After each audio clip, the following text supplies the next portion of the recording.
kuzatishni boshlaymiz. Yaratuvchi ongi degani u kuzatuv ongi. Kuzatadi, u hislarini kuzatadi, atrofdagi insonlarni va o'zini fikrlarini. O'sha biz qanchalik inson ongida asosiy bizani boshqaradi bu emotsiya, fikr, dastur, fikr asosiy aqlimizda fikrlar, o'y hayollari va emotsiyalarimiz. Ya bu emotsiyalarni biz sekin-sekin to'g'ri qabul qilish, to'g'ri chiqarish o'rganganimizdan so'ng, ya'ni biz bu narsani nazorat qila oladigan holatga kelamiz va to'g'ri namoyonlik orqali sekin-sekin yaratuvchi ongiga o'tamiz. Va yaratuvchi ongiga o'tish uchun men o'ylayman, birinchi navbatda biz 100% o'sha eng asosiy narsa bu bizda hamma narsa men orqali yaralishini 100% tan olishimiz muhim.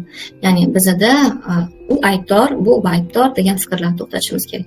Ya'ni qanaqadir vaziyat bo'lyaptimi, qanaqadir inson hayotingizga qanaqadir og'riq beryaptimi, demak u sizga qaysidir sizdagi og'riqni ko'rsatish uchun kelgan va faqatgina siz bu og'riqni ko'rgingiz kelmayapti, tan olgingiz kelmayapti, uni qabul qilgingiz kelmayapti.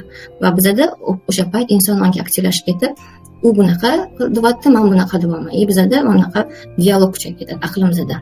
Ya'ni bu vaziyatni chuqurligiga qarab, bir xil vaziyatlar bitta momentda hal bo'ladi. Lekin og'riq qanchalik bu yoshligimizdagi og'riqlar, ajdod og'riqlari, har xil biz ota-onadan olingan og'riqlar deb vaziyatlarga qarab, bu aql bizda qancha kuchli himoya qilayotgan bo'lsa, demak og'riq shunchalik kuchli bo'ladi.